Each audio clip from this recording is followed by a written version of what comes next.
ये ईरान की लोकेशन है और ये इजराइल यहां पर है। ईरान एशियन कंट्री है जबकि इजराइल मिडिल ईस्ट में है। ईरान का बॉर्डर इजराइल से नहीं मिलता। ईरान और इजराइल के बीच में इराक, सीरिया, जॉर्डन, यहां तक कि सऊदी अरब भी आता है। तो जब ईरान ने इजराइल पर मिसाइलें दागी तो इराक, जॉर्डन और सीरिया के ऊपर से होती हुई इजराइल तक पहुंची। चौंकाने वाली बात यह है कि ईरान ने इस हमले में 180 से भी ज्यादा बैलिस्टिक मिसाइल्स इजराइल पर दागी हैं। ईरानी मीडिया अल आलम ने अपनी वेबसाइट पर इस हमले का एक एनिमेशन भी पब्लिश किया है। देखिए।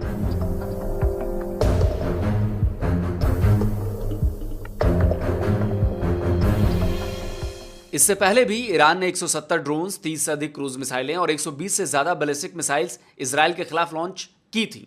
स्काई न्यूज के मुताबिक ईरान ने शाहेद 136 कामकाजी ड्रोन इजराइल पर दागे थे। इसके अलावा अहमाद और खुर्माशहर 4 बैलिस्टिक मिसाइल जबकि फतह हाइपरसोनिक बैलिस्टिक मिसाइल भी लॉन्च की थी। स्वागत है दोस्तों हमारा यूट्यूब चैनल विशाल इंडिया पे। मैं हूं आपका दोस्त अमर। दोस्तों, इजराइल और ईरान का जो मामला है वो बहुत बिगड़ गया है। अब इजराइल जो है, इजराइल के लड़ाई में जो है चौथा फ्रंट जो है वो खुलता हुआ नजर आ रहा है। आप लोग को शायद इस बात का पूरा नॉलेज होगा जो इस समय क्या बोलता है, ईरान जो है इजराइल पे हमला कर दिया है। 150-200 लगभग जो है मिसाइल अटैक किया है। हालांकि इजराइल का जो आयरन ड्रोन है वो बहुत ही ताकतवर है, वो उसको निष्क्रिय कर दिया है 99%। लेकिन इक्का दुक्का तो मिस हो ही जाता है दोस्तों। तो इसमें अगर इजराइल रिटेलिएट करेगा तो युद्ध का दायरा जो है और ज़्यादा बढ़ जाएगा। अगर हम कहें कि कुछ बड़ा होने वाला है या दुनिया में बहुत बड़ी हलचल चल रही है दोस्तों, तो ये गलत नहीं होगा। इसीलिए मैं वीडियो जो है, आलोक भाई का वीडियो है, डीडी रिएक्ट जो चैनल है आलोक भाई, वो उनका जो है जियो पॉलिटिक्स पर जबरदस्त पकड़ है और वो अपने हिसाब से जो है हम लोग को एक्सप्लेन करके बताएंगे। आइए दोस्तों हम लोग वीडियो देखते हैं और आप लोग जो है हमारे वीडियो को लाइक सब्सक्राइब जरूर कीजिए, ये हमारा विनती है। आइए हम लोग वीडियो देखते हैं।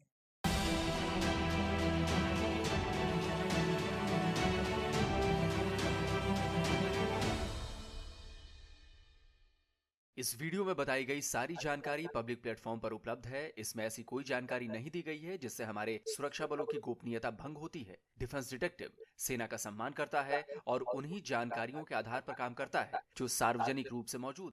इजराइल ईरान पर हमला जरूर करेगा, बस वो सही वक्त और सही मौके का इंतजार कर रहा है।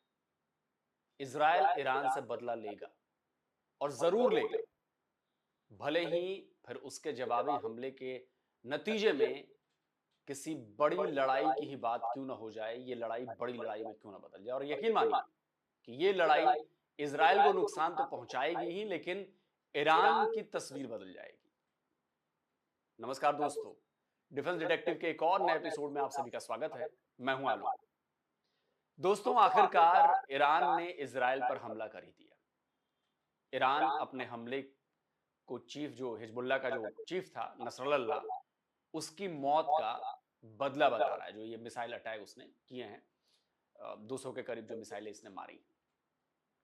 ईरान इन हमलों को हमास लीडर्स के किलिंग्स का भी रिवेंज बता रहा है, लेकिन असल में ईरान का ये हमला उसके अमेरिकी डेथ ट्रैप में फंसने का ऐलान है। इजराइल ने जवाबी कार्रवाई की वार्निंग दे दी है। तो सवाल यही है कि अब आगे क्या होने वाला है। क्या इजराइल ईरान की न्यूक्लियर फैसिलिटीज को निशाना बनाने जा रहा है? कहां गिरेंगी इजराइल की मिसाइलें? कहां इजराइल के फाइटर जेट्स बम गिराएंगे? पूरी दुनिया अब इस बात से डरी हुई है कि इजराइल कहीं ईरान की न्यूक्लियर फैसिलिटीज पर अटैक न कर दे। और यह डर कहीं से भी गलत नहीं है। ईरान ने तो अपने बयान में यह साफ किया है कि इजराइल पर उसका हमला पूरा हो चुका है। इजराइल ने हमले के बाद ही साफ कर दिया था कि ईरान को इसके गंभीर नतीजे भुगतने पड़ेंगे। הערב איראן שוב תקפה את ישראל במאות טילים. המתקפה הזאת נכשלה. היא סוכלה בזכות מערך ההגנה האווירי של ישראל, שהוא המתקדם ביותר בעולם, ואני מברך את צה"ל על ההישג המרשים. היא גם סוכלה בזכות הערנות והאחריות שגיליתם אתם, אזרחי ישראל. ואני מודה גם לארצות הברית על תמיכתה במאמץ ההגנה שלנו. איראן עשתה הערב טעות גדולה. और तभी से यह अंदेशा जताया जाने लगा कि इजराइल ईरान पर बहुत बड़ा जवाबी हमला करने वाला है। और उसके निशाने पर ईरान की न्यूक्लियर फैसिलिटीज भी हो सकती हैं। इजराइल ने तो खुलकर कह डाला कि वो ईरान के हमले का बदला लेने के लिए उसके न्यूक्लियर साइट्स और तेल के भंडार को निशाना बना सकता है। इजराइल के फॉर्मर पीएम नफ्ताली बेनेट ने भी इजरायली सरकार से मांग की है कि वो ईरान के न्यूक्लियर प्रोग्राम को तबाह कर दे। नफ्ताली ने अपने ट्वीट में क्या लिखा है वो देखिए। इजराइल के पास मध्य पूर्व का नक्शा बदलने का 50 सालों में सबसे बड़ा मौका है। ईरान का नेतृत्व, जो शतरंज की चालों में माहिर था, आज उसने एक भयानक गलती कर दी है। हमें ईरान के परमाणु कार्यक्रम, उसकी केंद्रीय ऊर्जा सुविधाओं को नष्ट करने और इस आतंकवादी शासन को घातक रूप से अपंग करने के लिए अभी ही कार्रवाई करनी चाहिए। आतंक के ऑक्टोपस के सिर पर प्रहार करने के लिए जिसने अपनी कायरता में हमें मारने के लिए हमास, हिजबुल्ला और हौती भेजे, जबकि अयतुल्ला तेहरान में अपने महलों में सुरक्षित बैठे थे। अब जरा सोचिए कि इजराइल ने अगर ईरान के न्यूक्लियर फैसिलिटीज और ऑयल स्टोरेज पर बम गिरा दिए तो क्या होने वाला है? तबाही और केवल तबाही। ये तबाही ईरान को तो पूरी तरह से बर्बाद कर ही डालेगी। तभी तो मैं ये कह रहा हूं कि ईरान ने इजराइल पर यह हमला करके खुद को डेथ ट्रैप में फंसा लिया है, और यही वो चाहते थे। असल में अमेरिका सालों से इस बात का इंतजार कर रहा था कि कब उसे ईरान पर हमले का मौका मिले। ईरान के न्यूक्लियर प्रोग्राम को लेकर उस पर भारी भरकम अमेरिका ने पाबंदियां लगाई हुई हैं। बावजूद इसके ईरान का न्यूक्लियर प्रोग्राम न केवल जारी है, बल्कि ईरान अपने हथियारों का जखीरा भी बहुत तेजी से बढ़ा रहा है, और इसीलिए अमेरिका चाहता था कि ईरान पर अटैक किया जाए, और अब खुद ईरान ने उसको यह मौका दे दिया है। और इसीलिए मैं कह रहा हूं कि ये ईरान और इजराइल की चाल थी, जिसमें ईरान फंस गया और खुद ही उसने मौका दे दिया। आपको पता है कि 1979 में इस्लामिक रिवॉल्यूशन से पहले ईरान को अमेरिका ही न्यूक्लियर प्रोलिफरेशन में मदद कर रहा था। वो साल था 1957, जब ईरान में सिविल न्यूक्लियर प्रोग्राम की शुरुआत हुई थी। लेकिन 1979 में इस्लामिक क्रांति के बाद अमेरिका ने इसे रोक दिया। साल 2000 में ईरान ने पहली बार न्यूक्लियर वेपन प्रोग्राम की शुरुआत की थी, जिसने अमेरिका और उसके अलायंस को टेंशन में डाल दिया था। 2015 में इसमें एक और बड़ा बदलाव हुआ, जब अमेरिका और ईरान के बीच ऐतिहासिक न्यूक्लियर डील साइन हुई। वो डील जिसे ऐतिहासिक माना जा रहा था कि अब ईरान से न्यूक्लियर थ्रेट खत्म हो जाएगा। लेकिन ऐसा हुआ नहीं। केवल 3 साल बाद अमेरिका ने इस डील से हाथ खींच लिए, और उसके बाद ईरान ने अपने न्यूक्लियर प्रोग्राम को और तेज कर दिया। अभी की बात की जाए तो ईरान में 10 से 11 न्यूक्लियर फैसिलिटीज हैं। देखिए, ईरान की राजधानी तेहरान में मेन न्यूक्लियर रिसर्च सेंटर है, कराज में इनरिचमेंट इक्विपमेंट्स हैं, अरक में हैवी वाटर रिएक्टर है, पार्शिन में मिलिट्री बेस है, फोर्दो में यूरेनियम इनरिचमेंट फैसिलिटी है, इस्फहान में रिसर्च रिएक्टर्स और यूरेनियम कन्वर्जन सेंटर हैं, बुशहर में 1000 मेगावाट इलेक्ट्रिक का रिएक्टर है, नतंज में मेन यूरेनियम एनरिचमेंट फैसिलिटी है, अनराक में न्यूक्लियर वेस्ट डिस्पोजल सेंटर है, अर्दाकन में येलोकेक प्रोडक्शन प्लांट है, सागन और गाशिन में यूरेनियम की खाने हैं। तो एक तरफ तो ईरान ने कई न्यूक्लियर फैसिलिटीज तैयार कर ली हैं, तो दूसरी तरफ वो अंतरराष्ट्रीय मंचों पर खुलकर अमेरिका का विरोध करता है, उसकी पॉलिसीज को लेकर उस पर बहुत जबरदस्त तरीके से अटैक करता है। तो अमेरिका और ईरान का ये जो टसल है, ये बहुत लंबे टाइम से चल रहा है। और दोस्तों, एक चीज हम क्लियर कर देना चाहते हैं कि ईरान जो था, ईरान का जो है भारत के साथ बहुत अच्छा संबंध था, क्योंकि हम लोग जो ऑयल लेते हैं, तेल लेते हैं, रसिया से भी लेते हैं और ईरान से भी लेते हैं। ईरान से जो है भारत का संबंध बहुत अच्छा माना जाता था। अगर ईरान पे इजराइल अटैक करता है या किसी तरह का बात होता है, अगर वहाँ का हालात खराब होते हैं, तो उसका दूरगामी परिणाम होंगे। केवल इजराइल उससे क्या बोलते हैं, इजराइल या ईरान उससे जो है मुकाबिल नहीं होंगे, उससे हम लोग भी प्रभावित हो जाएंगे। हालांकि ईरान को इसमें हाथ, ईरान को जो है चतुर माना जाता था। इतने दिन से अमेरिका से टक्कर लेने के बावजूद भी ईरान का जो है न्यूक्लियर प्रोग्राम वगैरह अच्छे से चल रहा था। पता नहीं इनके दिमाग में क्या घुस गया जो इन्होंने इजराइल पे हमला कर दिया। और दोस्त, इजराइल इतना पावरफुल है कि एक साथ अगर 10 कंट्री अगर उस पर हमला करे तो भी इजराइल जो है किसी को हाथ नहीं लगेगा। इतना पावरफुल है, टेक्नोलॉजी उसका इतना जबरदस्त है इजराइल का, इसको कोई नहीं हरा सकता है। और अमेरिका का हाथ तो पूरा अमेरिका क्या बोलते हैं इजराइल के ऊपर है ही। हमारे भारत में भी बहुत से ऐसे मुस्लिम समुदाय है जो इस पे जो है क्या बोलते हैं प्रोटेक्स वगैरह कर रहे हैं कि भारत को जो है क्या बोलते हैं इजराइल का साथ नहीं देना चाहिए। देखिए इंटरनेशनल रिलेशन में हम लोग को उतना ज्ञान नहीं है जितना हमारे जो सीनियर लीडर लोग हैं और और भी जो नेतागण है वो लोग अपना माथा लगाते हैं। तो हम लोग शुक्र मनाइए कि हम लोग भारत में रह रहे हैं, इतने शांतिपूर्ण सब तरीके से रह रहे हैं, नहीं तो बाकी का हालात तो आप लोग देख ही रहे हैं। आइए दोस्तों वीडियो देखते हैं। अच्छा, आप मुझे बताइए, जब इजराइल ने हमास को निशाना बनाने के लिए गाजा पर अटैक किया तो अमेरिका ने अपना समुद्री बेड़ा भूमध्य सागर में इजराइल के पास क्यों भेज दिया? या जब लेबनान में हिजबुल्लाह और इजराइल के बीच तनाव बढ़ने लगा तो उसने अपनी नेवल फोर्स क्यों मेडिटेरियन सी में बढ़ा दी? क्या उसे हमास और हिजबुल्लाह के सामने इजराइल कमजोर नजर आ रहा था? जी नहीं। असल में अमेरिका जानता था कि जब इजराइल हमास पर अटैक करेगा तो हिजबुल्लाह और यमन के हुतीज इजराइल को निशाना बनाएंगे, और जब इजराइल पलटवार करेगा तो ईरान बौखलाएगा। असल में हमास, हिजबुल्लाह और हुतीज को सबसे ज्यादा ईरान से ही सपोर्ट मिलती है। हथियार हो, गोला बारूद हो, मिसाइलें हो, फंड्स हो, इनका ज्यादातर हिस्सा ईरान मुहैया कराता है। तो ये बहुत ही कैलकुलेटेड चाल चली गई इजराइल और अमेरिका की तरफ से। कतर जैसे देश भी हैं जो गुपचुप तरीके से फंड प्रोवाइड करते हैं। तो हुआ ये कि ईरान लेबनान में हिजबुल्लाह कमांडर के मारे जाने से वाकई बौखला गया और उसने इजराइल पर ताबड़तोड़ मिसाइलों का हमला कर दिया। हमास और इजराइल के बीच चल रही लड़ाई में अब चौथा फ्रंट खुल चुका है। 1 अक्टूबर को ईरान ने इजराइल पर सैकड़ों मिसाइलें दागकर एक नई लड़ाई का आगाज कर दिया। 1 अक्टूबर को ईरान ने इजराइल पर ताबड़तोड़ 200 से ज्यादा बैलिस्टिक मिसाइलें दाग दी। ईरान से छोड़ी गई ये बैलिस्टिक मिसाइलें जॉर्डन के ऊपर से गुजरते हुए इजराइल के अलग अलग इलाकों में जाकर गिरी थी। इस मैप में देखिए, ये ईरान की लोकेशन है और ये इजराइल यहां पर है।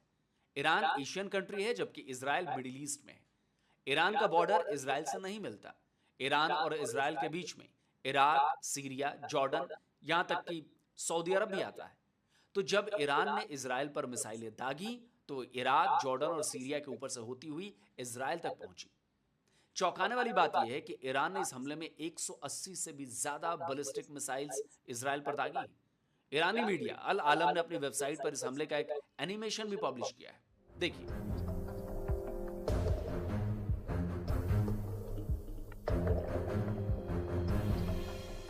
इससे पहले भी ईरान ने 170 ड्रोन्स, 30 से अधिक क्रूज मिसाइलें और 120 से ज्यादा बैलिस्टिक मिसाइल्स इजराइल के खिलाफ लॉन्च की थी। स्काई न्यूज के मुताबिक ईरान ने शाहेद 136 कामकाजी ड्रोन इजराइल पर दागे थे। इसके अलावा अहमाद और खुर्मशाहर 4 बैलिस्टिक मिसाइल जबकि फतह हाइपरसोनिक बैलिस्टिक मिसाइल भी लॉन्च की थी। उस वक्त भी 99% जो थी मिसाइलें और 99% जो ये चीजें थी वो इजराइल ने इंटरसेप्ट कर लिया था, उन्हें खत्म कर दिया था। लेकिन इजराइल ने इस बार के अटैक में भी माना है, इस बार भी करीब 99% मिसाइल जो हैं वो इंटरसेप्ट किए जा चुके हैं। लेकिन इजराइल ने माना है कि ईरान की कुछ मिसाइलें उसके एयर बेसिस पर गिरी हैं। हालांकि इससे उसके किसी एयरक्राफ्ट, यूएफ या फिर दूसरे बड़े इंफ्रास्ट्रक्चर को कोई नुकसान नहीं पहुंचा है। तो अब जो है वो जवाब देने की बारी इजराइल की है। इजराइल का रुख को देखकर लगता नहीं कि वो ईरान से बदला लेने में जरा भी हिचकेगा या जरा भी सोचेगा। दोस्तों इजराइल का जो बदला होता है वो बहुत ही खतरनाक बदला होता है। इजराइल आज तक उनका जो एजेंसी है, खुफिया एजेंसी मोसाद, वो आज तक जो है किसी को नहीं छोड़ा है। इतना खतरनाक उसका एजेंसी है। ईरान ने गलती कर दिया है, ईरान को इस जंग में नहीं कूदना चाहिए था। हमें ये बात समझ में नहीं आता है कि आप लोग आतंकवादी क्यों पालते हैं।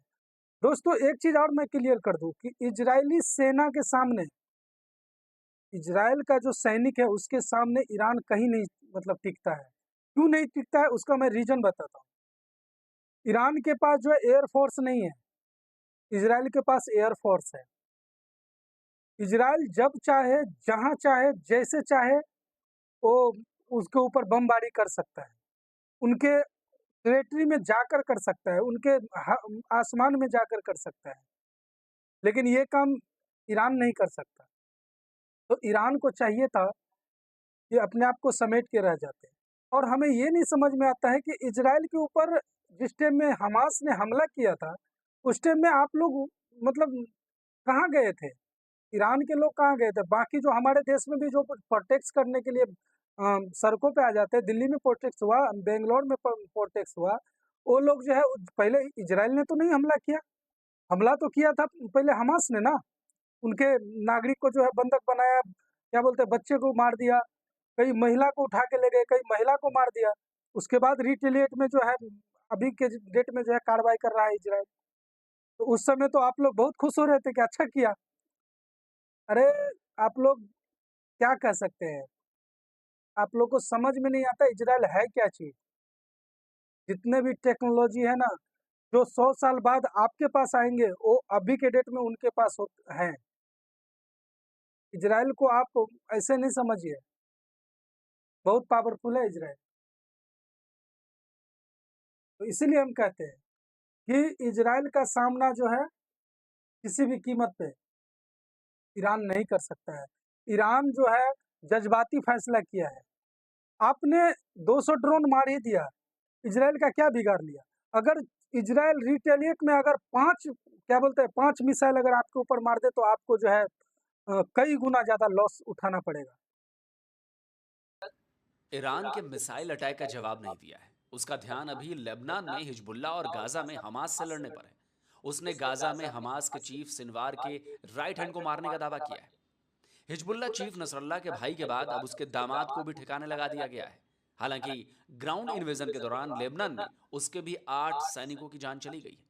लेकिन यह भी साफ है कि वो ईरान के हमले को भूल नहीं सकता और इसी वजह से उसने ईरान के न्यूक्लियर फैसिलिटी को टारगेट करने की बात की है। Iran launched a large-scale attack of over 180 ballistic missiles directly from Iranian soil at the State of Israel. Iran's attack is a severe and dangerous escalation. There will be consequences. Our defensive and offensive capabilities are at the highest levels of readiness. Our operational plans are ready. We will respond wherever, whenever and however we choose.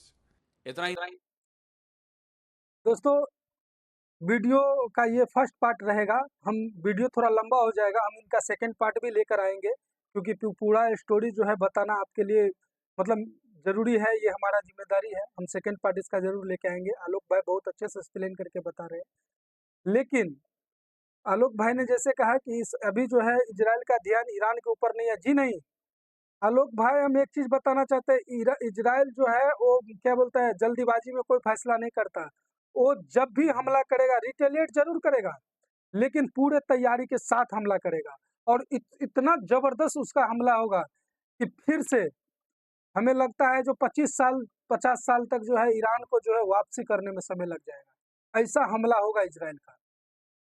और ये बाकी अड़ोसी पड़ोसी जितने भी है, ये पाकिस्तानी फन्ना चिन्ना, ये लोग जो हल्ला कर रहे हैं ना, ये लोग उसका कुछ नहीं बिगाड़ सकते। और जिस दिन वो जितने भी पाकिस्तानी वगैरह जो बोलते हैं हम जज्बा कौम है, ये है वो है, जिस दिन आप इजरायली के हत्थे चढ़ गए, उस दिन 72 हुड़ आप याद करके रखिएगा। ये ताकत है इजराइल के पास, समझे दोस्तों। हम वीडियो यहीं पे करते हैं समाप्त। आप जो है वीडियो कैसा लगा कमेंट करके जरूर बताइएगा। वीडियो को लाइक सब्सक्राइब जरूर करिएगा दोस्तों। हमारा सब्सक्राइबर बहुत कम है, इसलिए सब्सक्राइब जरूर कर लीजिएगा। हम आपको मिलते हैं नेक्स्ट वीडियो में। तब तक अपना ख्याल रखिए दोस्तों, अपना परिवार का ख्याल रखिए। दुर्गा पूजा के लिए जो है आप सबको बहुत बहुत शुभकामनाएं। माता रानी जो है हम लोग के घर पधारे हैं, उनका आशीर्वाद जरूर ग्रहण करेंगे हम लोग। आइए दोस्तों, हम लोग नेक्स्ट वीडियो में आपसे मिलते हैं। जय हिंद दोस्तों।